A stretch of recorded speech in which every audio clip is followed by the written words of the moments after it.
J'ai eu la chance de pouvoir l'entraîner pendant 2 ans et ça n'a pas toujours été ça parce que étant son oncle et moi j'aime bien dire les choses comme elles sont par moments. Il y a eu des petits anicroches mais bon ça fait partie de la vie d'un groupe de football et puis voilà quoi. Au départ il était dans ce qu'on appelle nous dans le jargon du foot dans le champ. Il n'était pas grand gardien de but. Il se plaisait dans le champ mais le problème c'est qu'il était très bon techniquement tout ça il se débrouillait très très bien mais malheureusement le problème, c'est qu'on ne pouvait pas le rappeler à l'ordre, on ne pouvait pas le guider. Les sifflets de l'arbitre, il n'entendait rien, forcément, par rapport à son handicap. Et puis, bon, petit à petit, je ne sais plus comment ça s'est passé. Et un beau jour, il s'est retrouvé dans les buts et il les a pu quitter. Un jour, on a pris un fou rire. Pendant un match, Lucas était dans la cage. Et comme il attendait que ça se passe, il s'est assis par terre et il a cueilli des pâquerettes. À un moment, l'entraîneur et les autres sont mis à crier « Lucas, Lucas, réveille-toi !» Mais Lucas n'a rien vu. Le ballon lui a frôlé l'oreille et il s'était pris un but. Il n'a jamais oublié. Maintenant, il est super rigoureux. Tu te rappelles? Non, le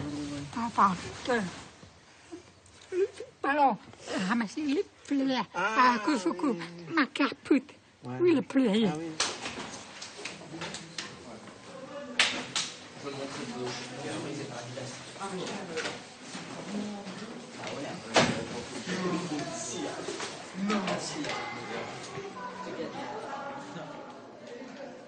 Allez, on y va.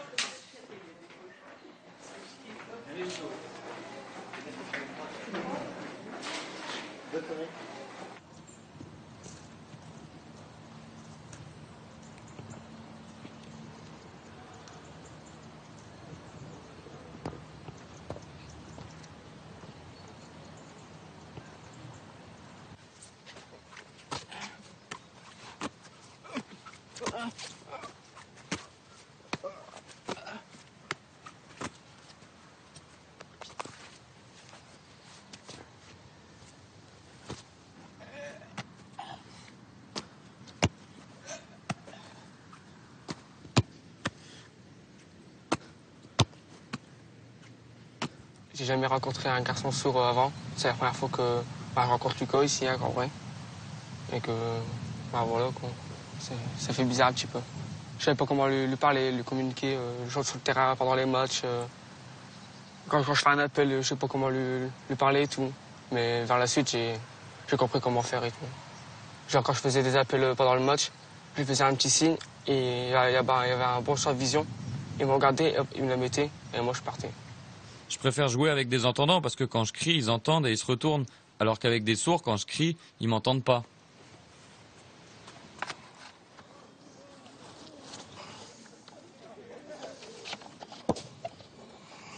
J'entraîne les gardiens au niveau du district ESCO.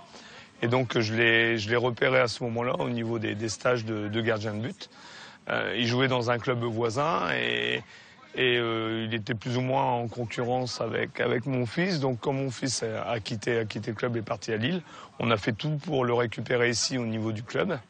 Et on a réussi, notamment en assistant pas mal de coachs sont intervenus, dont même le coach de l'équipe première, pour essayer de le récupérer au niveau du club, puisque c'est toujours un gardien de qualité, hein, un gardien très intéressant. On a l'impression qu'il anticipe tout ce qu'il veut faire. Et la force d'un gardien, c'est l'anticipation. Au niveau du travail technique proprement dit du gardien de but, c'est pas gênant. Par contre, ce qui est un peu plus difficile, c'est au niveau du gardien durant le match, puisque le gardien est appelé à parler énormément à sa défense, à ses joueurs. Et c'est ça ce qui est compliqué au niveau du gardien de but. Mais au niveau de l'équipe, ils ont été capables de s'adapter à ce souci de manque de parole. Et je pense que l'équipe a gagné justement là-dessus parce qu'ils ont dû s'adapter.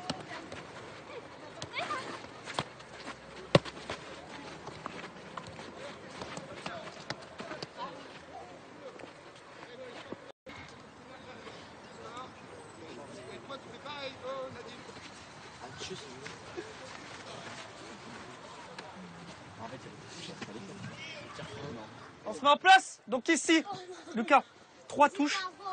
3 touches de balle. Ils sont 2 au niveau de la récupération.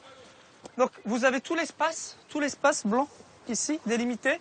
3 touches de balle, 6 récup en inverse. Ok? Là. D'accord? T'interviens. Joue au pied. D'accord? Allez, c'est parti. Allez. Ouais.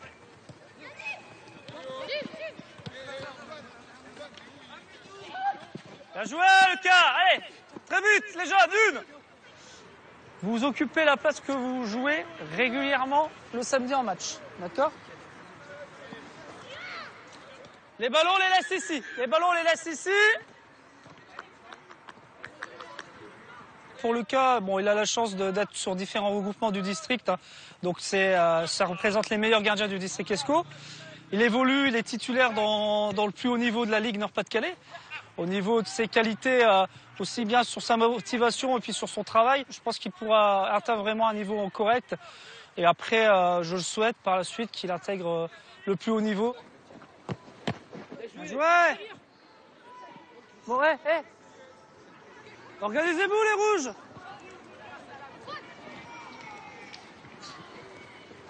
Encore, simple.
Lucas, je pense que plus tard, il pourrait devenir professionnel. On verra, mais c'est possible. Il a des qualités, il s'entraîne, il cravache.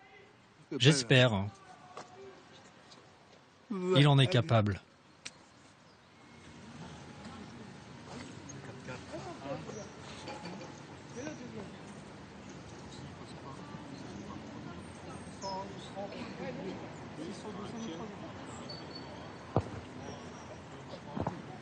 Bon, jouer avec Lucas, c'est une tuerie, c'est exceptionnel. C'est un super gardien, il est impeccable en match à chaque fois, il n'y a jamais rien à dire.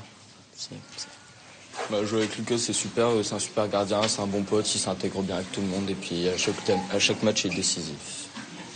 Jouer avec Lucas, c'est pas facile. Et moi, personnellement, je le connais depuis que j'ai 4 ans, donc on arrive à se comprendre. Lucas, c'est un beau gardien, il nous sauve à chaque match. Il est sympa. Jouer avec Lucas, ça démonte, il nous sauve à tous les matchs, c'est le meilleur. Jouer avec Lucas, c'est bien parce que déjà il est jamais en retard. Il est jamais en retard à l'entraînement, il est tout le temps là. Donc, Lucas, c'est un beau gardien. Au début, c'était difficile de parler avec lui, mais par la suite, c'est venu tout seul.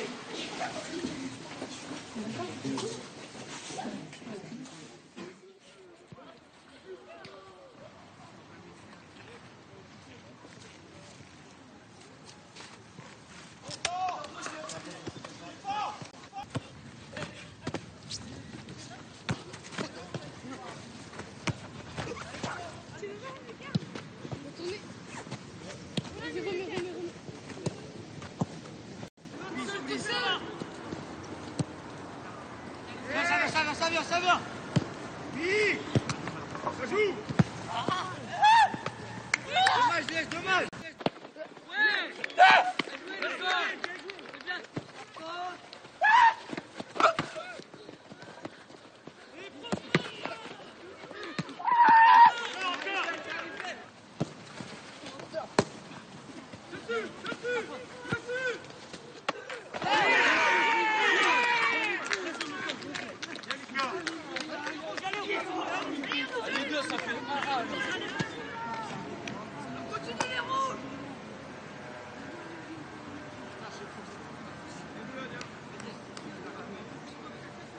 On a marqué assez rapidement, après on a plus pensé à défendre qu'à attaquer, hein, ce qui est normal aussi dans notre situation, mais il faut jouer les coups à fond. Hein.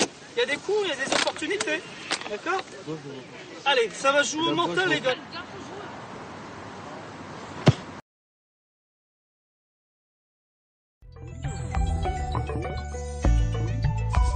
Wow.